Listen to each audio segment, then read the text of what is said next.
Oh, we wanted to be able to share Dad's life and legacy with the community. He had wanted us to book this for his 100th birthday, and in fact he had it on the calendar, but we had to kind of pull it ahead a little bit. We're going to actually hear Merle's voice ring out in the theater as we play about 48 tracks that were recorded back in 2007 on his first 2 CDs that were put together by some of his friends, and then we're actually going to read some transcript from the recordings that he did with Kent State University. He did about 90 minutes of transcript with the university.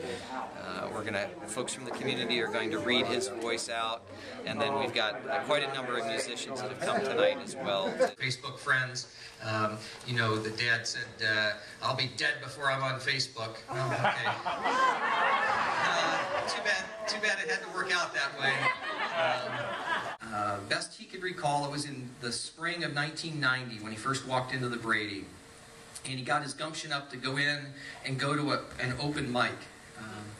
Before that, his poetry was something that stayed inside the house and stayed inside his heart, but he found a way that he could share that with all of you. And by looking at the calendar, it was just a year and a few days later that he was on the stage at the memorial with his poem, One Day in May. Someday, son, all of this will be yours. And the little boy wanted more. Someday, son, all of this will be yours. And the young man needed nothing. Someday, son, my old Bible will be yours. King James, well read, meticulously annotated. And I, now the older man, wanted nothing more. Several of us by lightning. A fellow next to me on his tee had a hole burned in his hand.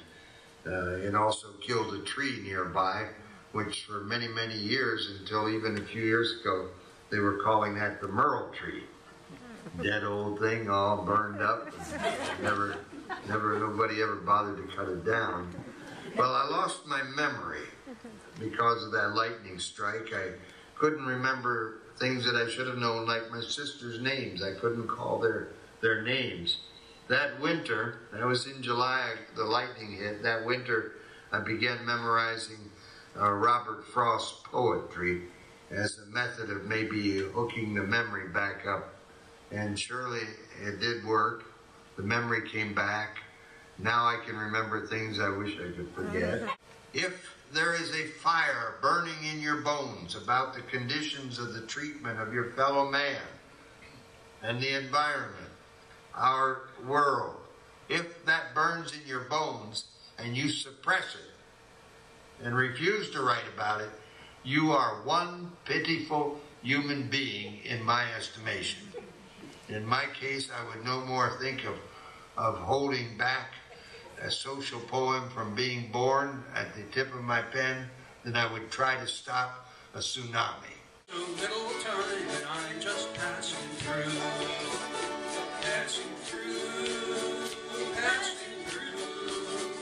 Sometimes happy, sometimes blue, glad that I ran into you. Tell the people that you saw me passing through. We'll end the night with the last couple of Dad's recordings, including his what is becoming now his most famous, "The Last Word," which was his eight-word obituary of good husband, good friend, good poet, goodbye.